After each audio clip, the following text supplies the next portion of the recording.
being recorded. All right. Okay. Yep. Good afternoon, everyone. Welcome to the community meeting for Paradise Park Green Reuse Area Designation. We're happy to have you. My name is Colleen Blank. I'm the Capital Improvement Program Manager for the Village. And we have a couple other people online here that I'll have introduce themselves. First, I wanted to just go over a couple of details about this presentation. We are introducing and informing the public about this effort the Village is currently pursuing. And this meeting is meant to educate and inform. And if you have any questions about the reuse designation and the area project, that's what we're here for. So I will turn it over to my colleague, Jocelyn, and our attorneys to give further introductions. Good afternoon, everyone. My name is Jocelyn Musavu. I'm the Chief of Staff for the Village. And we are happy to share a little bit of information about this, the progress that we've made at Paradise Park. So I'll keep the introductions extremely brief. I'll pass on the mic to Brett Brumond, and he can introduce himself and go straight into the presentation. If you do have any questions or any concerns, please feel free to hold on to them to the end of the presentation, and we'll be happy to answer them. Thank you. Brett. Thank you very much, Jocelyn and Colleen. My name is Brett Brumond with the Goldstein Environmental Law Firm. I'm joined by my colleague, Don Ciprino. We are working with the Village on the green reuse area designation for the future Paradise Park located at 530 Crandon Blvd. And the purpose of this meeting today is really to provide an overview of the remediation work that conducted at this property, as well as some information on a great program provided by or created by the state of Florida that will help the Village recuperate some of the costs incurred in the past to clean up this site, as well as help protect the Village in the future.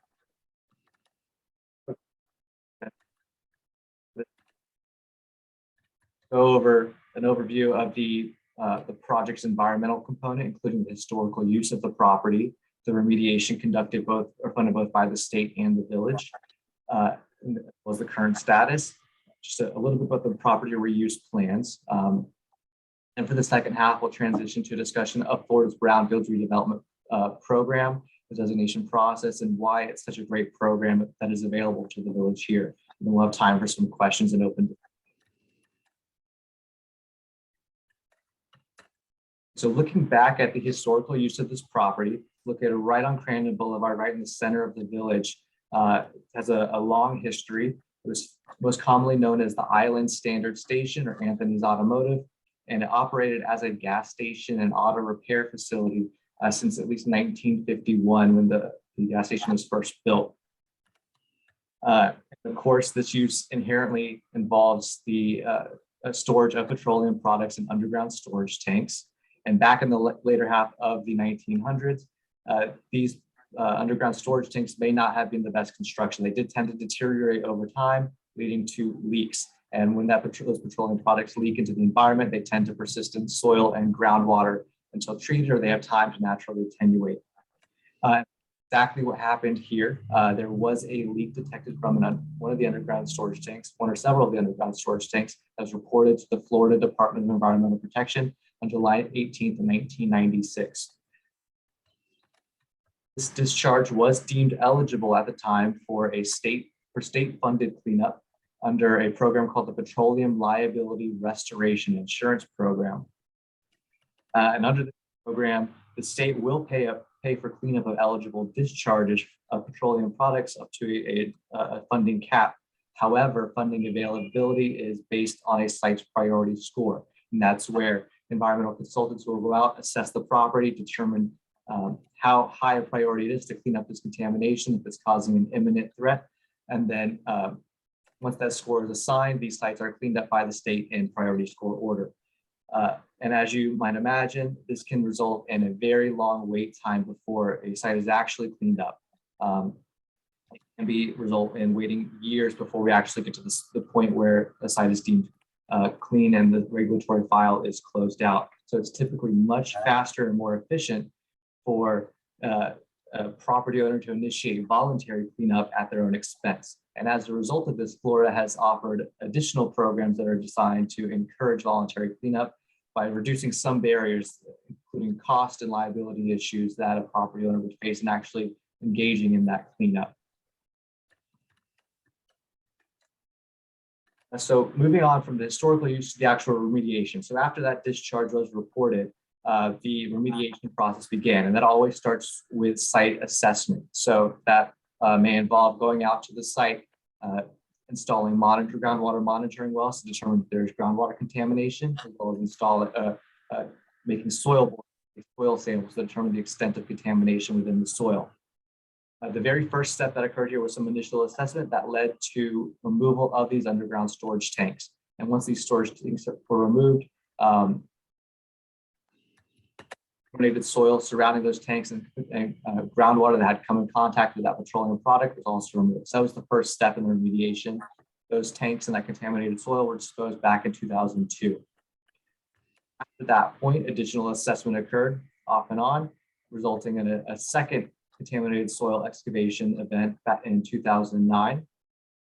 At that point, additional assessment occurred as state funding became available, and that resulted in it ultimately resulted in determination that groundwater at the property was no longer impacted, with the last few groundwater monitoring events showing contamination levels dropping below state set cleanup target levels. In this figure on the right, you can see there all of these little colored dots. They indicate the location of a soil boring or a monitoring well. The different colors indicate the date that those wells were installed, or the soil sample was taken. And it really shows the extent of the assessment that occurred here to fully delineate the extent of the contamination that came from that leaking underground storage tank. Also on this map, you can see, let's see if I can use my pointer. Out the colored rectangles, they show the area of soil that was most recently excavated, and these ovals within those rectangles show the estimated extent of the contaminated soil. So as you can see, the soil excavation that happened that we'll discuss in a moment that ultimately closed out the site did extend outside of the estimated area of the contamination to ensure that as much was captured as possible. Led up to the village initiating voluntary cleanup of the remaining contaminated soil. So the village started this process in earnest in 2021. Delineation was deemed complete, and a final source removal event occurred in March 2022. And when I say source removal event, that is going out to excavate any contaminated soil to prevent it from potentially leaching into groundwater in the future. So that contaminated soil was removed in March 2022. As a result of that event, approximately 346 tons of contaminated soil was excavated and disposed of off-site. The excavation extended about 4 feet below the surface down to the water table.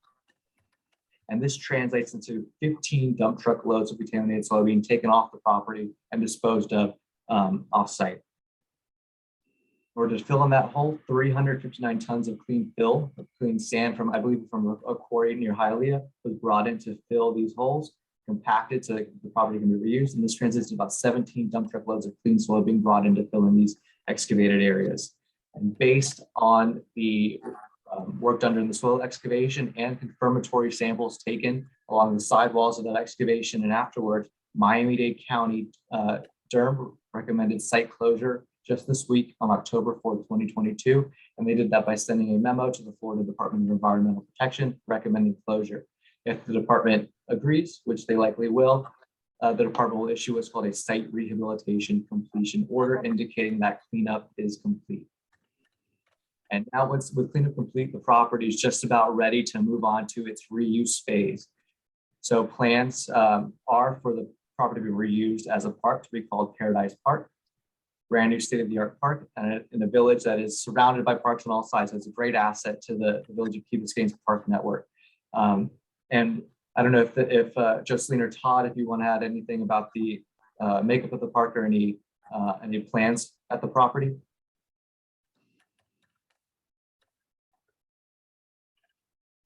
Hold on.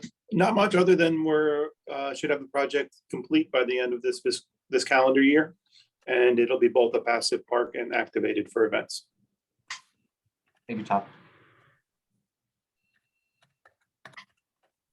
Question of the property itself, complete. Now looking a little bit more at exactly what Florida's Brownfields redevelopment program is, and how it is a great tool for the village to ultimately reduce the cost of cleanup done at the park, but also look towards the future.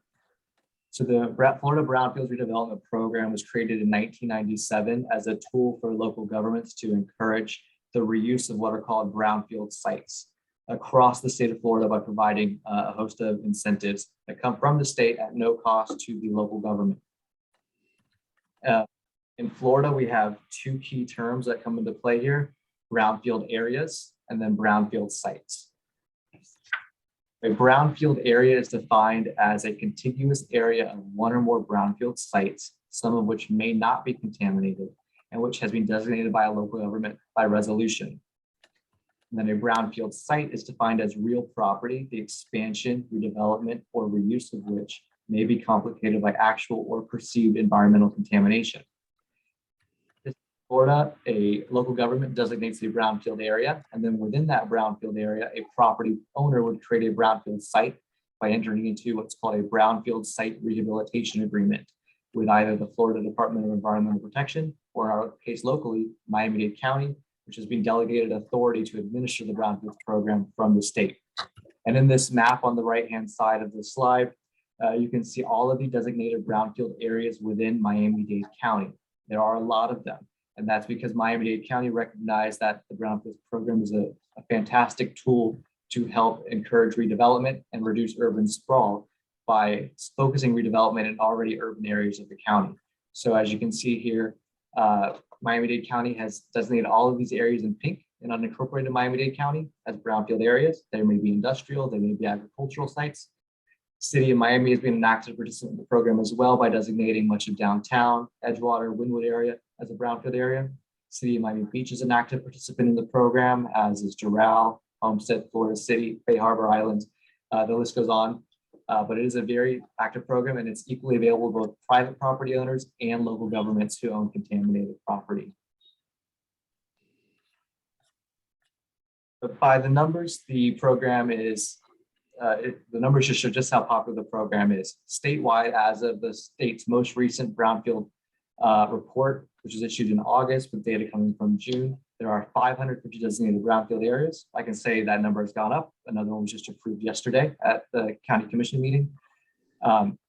Those brownfield areas range in size from less than an acre, just like our Paradise Park here, which is about 0.29 acres, to more than 10,000 acres, which you see a lot of in Miami-Dade County, especially up near Jacksonville, Hillsborough County. They have a lot of very, very large brownfield areas there. Within those 550 designated brownfield areas, there are 449 brownfield sites, and these are properties subject to a brownfield site rehabilitation agreement. These are typically smaller than the brownfield area because they're contained within the brownfield area, but they may be the same size, just like we see with Paradise Park here, which would be both a brownfield area and a brownfield site. Now, within those 449 brownfield sites, 100 of those sites since the program had started in 1997 have received their site rehabilitation completion order. And this indicates that the cleanup that is complete, that contamination has been removed to within cleanup target levels set by the state of Florida. An additional 96 of those 449 sites have what are called conditional site rehabilitation completion orders. We call them SRCOs for short. For these conditional SRCOs, they indicate that some contamination may remain on the property, but it's controlled through the use of an engineering control, a building slab or a clean soil cap to prevent exposure, or an institutional control, which is typically in the form of a land use restriction or prohibition on groundwater use. I'm happy to say here that Village of Key Biscayne is going after a site, or should receive a site rehabilitation completion order without conditions for this petroleum discharge. Statewide, since the program has started, it's attracted nearly $3.5 billion in projected capital investment, and created nearly 90,000 confirmed and projected new indirect and direct jobs within brownfield areas. So there's a very big economic development program for the state of Florida, and it's great to see local governments becoming involved in this program. So why is this program so popular, and why is it available, and how is it available to the village? Well, the biggest component of it is the Florida Voluntary Cleanup Tax Credit Program. And under this program, the state will provide a Florida corporate income tax credit equal to 50% of eligible cleanup costs incurred every year from the year the BSRA is signed until the SRCO is issued, and with a cap of $1 million in costs annually. So this translates into an annual maximum tax credit of $500,000.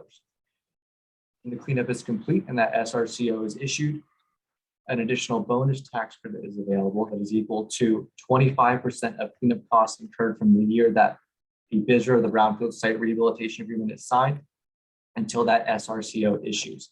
And that is 25% of all those costs up to $2 million, which will result in another maximum of $500,000. As you can see on this table, there are additional bonus tax credits available for certain targeted uses like affordable housing and healthcare facilities. There's also a separate tax credit for sites where solid waste was illegally dumped, and that would cover the cost of removing that illegally dumped solid waste and taking it to an appropriate landfill. Here, like the only tax credits available to the village will likely be the site rehabilitation tax credit and that no further action or SRCO tax credit. And that would result in these tax credit, and that would result in a return to the Village of Key Biscayne of about 67.5% of the cleanup costs incurred this year. And I say it's 67.5% instead of 75% because the Village of Key Biscayne has no use for these corporate income tax credits as they're issued. Instead, what the village is able to do is transfer these credits on the secondary market. And that results in a sale of those tax credits to an entity that does have Florida income tax liability, Florida corporate income tax liability for cash.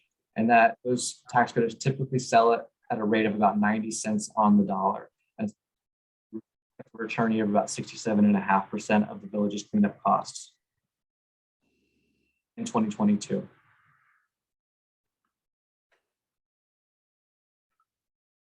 So looking towards the brownfield area designation process, or as we like to call it, the green reuse area designation process, because the end result will be a cleaner property that's back into productive use. Whereas having that brownfield area name sort of signifies that that property was contaminated in the past. We like to have green reuse area to show that the property is no longer contaminated and it is a member of the community. So these designations are governed by section 376.80 of the Florida statutes. And that provides three different options or three different routes for designation. Two are available to local governments and a third is available for any private property owner. Village of Key Biscayne will be making this designation under section 376.80 subparagraph 2A, which would allow the village to designate any property within its boundaries as a brownfield area.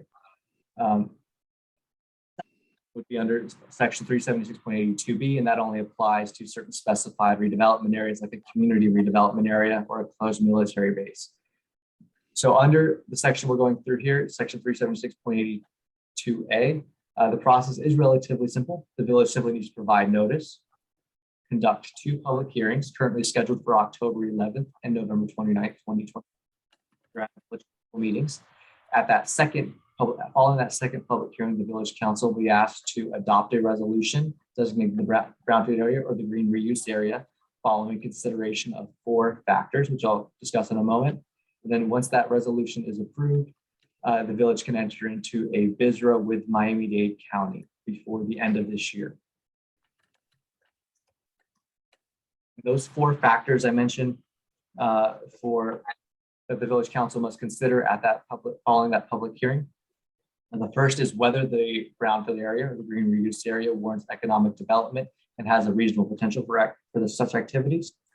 In this case, the property is centrally located, has long been underused. After it was that gas station use, it didn't have too many uses.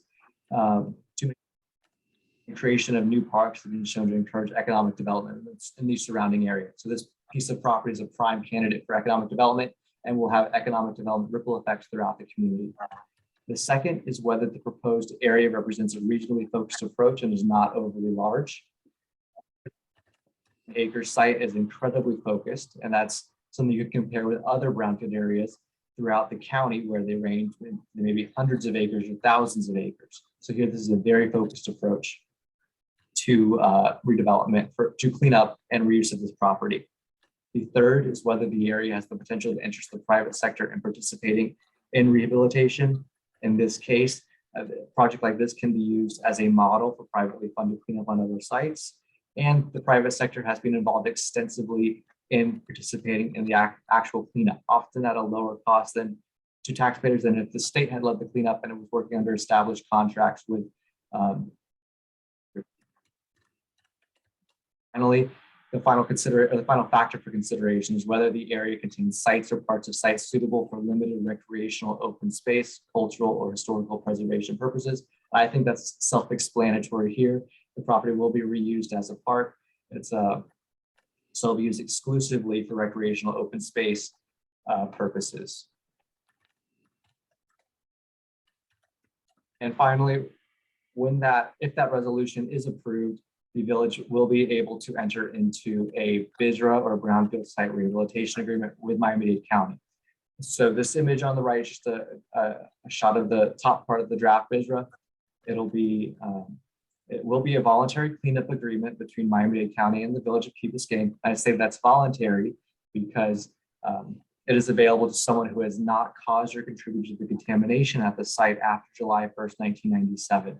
So it must be an innocent property owner to come in and take advantage of this great state incentive program. And this BSRA, in addition to providing access to these financial incentives, the BSRA provides a streamlined regulatory process for review of regulatory documents by the county and the state. It also provides some limited liability protections that act as an insurance policy. Because as we know, during a cleanup, there is the very, very limited chance that something might have been missed. And if that were the case, something were discovered in the future, the village would be able to continue that cleanup under the protection of this agreement and be free from the threat of liability from third parties as it conducted that cleanup until Miami-Dade County issues or determines that the cleanup is once again complete. We don't see that happening here. This will likely be the end of the saga for that petroleum discharge, but this BSRA provides that protection to protect both the Village of Key Biscayne and the Village of Key Biscayne taxpayers in the future. And so looking at our timeline of our process, we're just getting started. So the village provided notice on October 4th, just a little while ago. And this is one of the first of two community meetings that we're holding on this item. Next event that'll come up will be the first public hearing of the village council meeting on October 11th. Following that, we'll have an in-person community meeting at the near the site in the village on November 16th, and this will be in the evening. The village will provide additional notice of the next public hearing. And then that second and final public hearing will be held on November 29th at the village council meeting scheduled that evening. Once that, if that resolution is approved, the village must provide a copy to the Florida Department of Environmental Protection and Miami-Dade County Durham by the end of the year. But they will both receive a copy of that well before then, because the resolution is an essential component of that brownfield site rehabilitation agreement.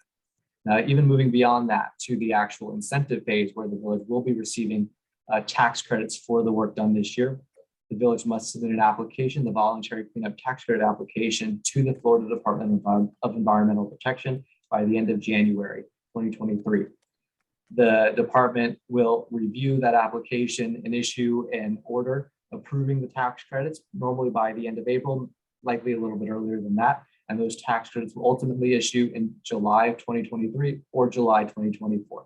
I say either or there because this is a very, very popular program, and the state's allocated only a certain amount of money to all voluntary cleanup tax credit applications throughout the state every year. In the event that the program is oversubscribed this year, tax credits will be issued in first come, first served order the following year. That is guaranteed. There are occasions where the Florida legislature may step in and clear out a backlog and allow these tax credits to be funded even earlier, and that does tend to happen. So it happened just about 2 years ago, so it could happen again here, or the legislature may step in and ultimately increase that funding amount due to the popularity of the program. Open up for any questions and open discussion.